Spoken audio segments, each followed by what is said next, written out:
Dictation 10 second बाद बोली जाएगी।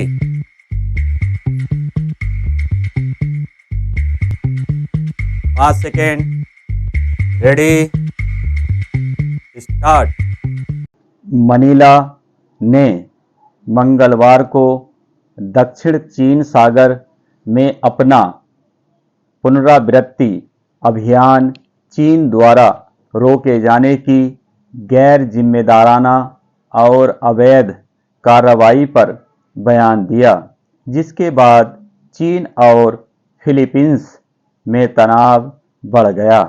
फिलीपींस कोस्ट गार्ड के मुताबिक उसकी नौकाओं को सेकेंड थॉमस शोल के पास रोका गया, जहां संप्रभुता के अपने दावों को मजबूत करने के लिए फिलीपींस के सुरक्षा बलों द्वारा 25 साल पहले डुबोए गए एक युद्धपोत पर नाविकों का एक समूह रह रहा है।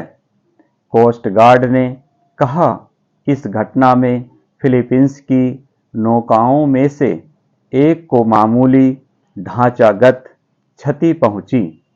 दक्षिण चीन सागर में चीनी और फिलीपीनी कोस्ट गार्डों के बीच बार बार इस तरह की घटनाएं हुई हैं।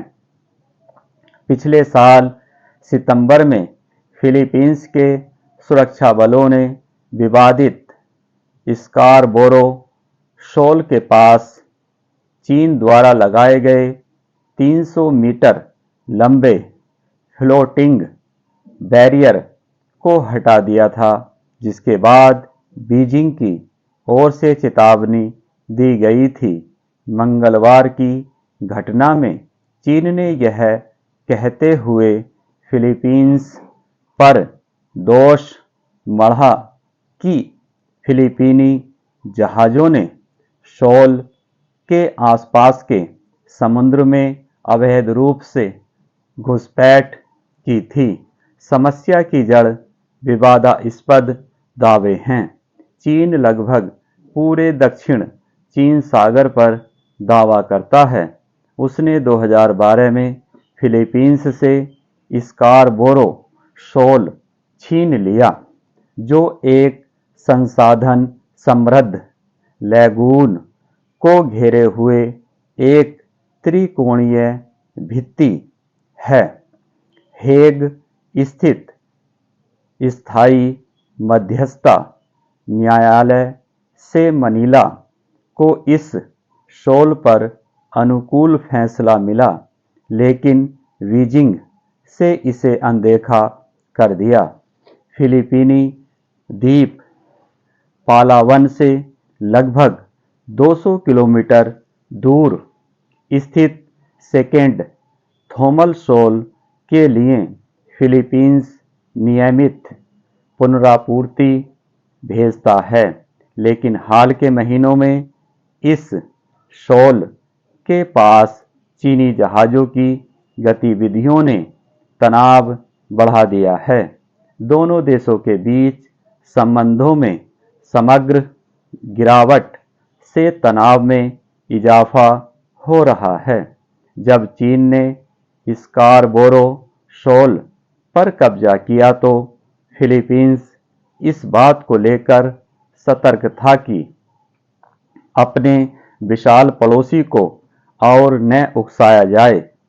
पूर्व राष्ट्रपति रोड्रिगो डुटार्टे ने तनावों को टूल नहीं देने की लगातार कोशिश की, लेकिन जून 2022 में पद संभालने वाले राष्ट्रपति फर्डिनेंड मार्कोस जूनियर का एक अलग दृष्टिकोण है। उन्होंने बीजिंग को नाराज करते हुए अमेरिका के साथ फिलीपींस का रणनीतिक और रक्षा सहयोग मजबूत किया।